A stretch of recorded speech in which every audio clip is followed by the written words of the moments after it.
İqtisadiyyat naziri Mikayıl Cabbarov və Matanata şirkətinin müşahidə şurasının sədri İlxan Bəşirov dövlət başçısına zavodun fəaliyyəti barədə məlumat veriblər.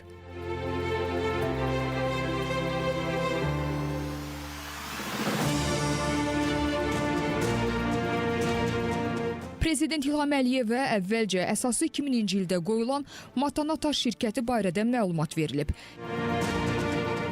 İnşaat materiallarının istehsalı sektorunda 25 ildir fəaliyyət göstərən şirkətin tərkibinə Matanat A quru inşaat qarışıqları, Ağdağ gips karton və gips əsaslı məhsulların istehsalı, Azərlayım əhəng, avadanlıq və dəzgahların istehsalı və Elberg maşın qayırma zavodları daxildir. Şirkətin müəssisələrində ümumilikdə 1000-ə yaxın iş yeri yaradılıb. Ərazisi 10 hektar olan Azvul Mineral Daş Yunu zavodunda ABŞ, Almaniya və Türkiyədə istehsal edilən müasir avadanlıqlar quraşdırılıb. Zavodun illik istehsal gücü 1,5 milyon kubmetr mineral daş yunudur. Müəssisədə məhsullar əsasən yerli xam maldan hazırlanır. Mineral daş yunu zavodunun investisiya dəyəri 43 milyon manatdır. Layihənin reallaşdırılması üçün İqtisadiyyat Nazirliyinin tabeliyində Azərbaycan Biznesinin İnkişafı Fondu tərəfindən 10 milyon manat güzəştli kredit ayrılıb. Bununla yanaşı müəssisə investisiya təşviqi sənədi ilə texnika, texnoloji avadanlıq və qurğuların idxalı zamanı təxminən 4 milyon manat güzəşt əldə edib. Zavodda 180 iş yeri yaradılıb. Tikinti sektorunda istifadə olunan ekoloji cəhətdən təmiz mineral daş yunu istilik və səs izolyasiyasını təmin etməklə yanaşı enerjiyə qənaətə imkan yaradır. Mineral daş yunu Azərbaycanda rəqabət üstünlüyünə malik yerli məhsullardan biridir. Ona daxili və xarici bazarda böyük tələbat var. Zavodun açılışı yerli istehsalın təşviqi, daxili bazarın tələbatının ödənilməsi və xarici bazarda Azərbaycan məhsullarının rəqabət qabiliyyətinin artırılmasına xidmət edəcək.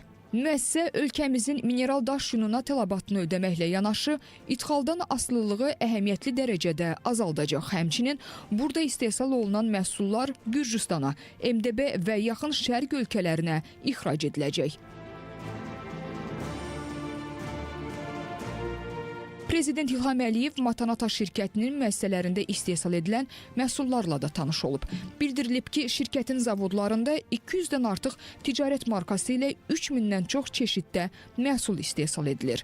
Məhsullar daxili tələbatı ödəməklə yanaşı, Made in Azərbaycan brendi ilə Qazaxıstan, Gürcüstan, İraq, Ukrayna, Özbəkistan və digər xarici ölkələrə ixrac olunur. Dövlət başçısı zavodu işə salıb.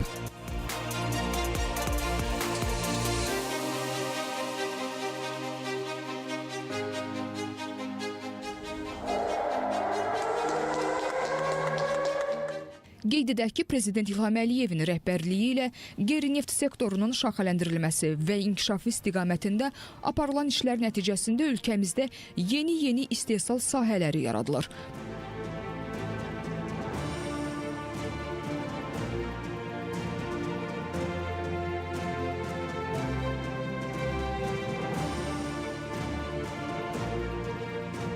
Bütün bunlar isə eyni zamanda yeni iş yerlərinin açılmasına, əhalinin məşğulluğunun artırılmasına böyük töhfə verir.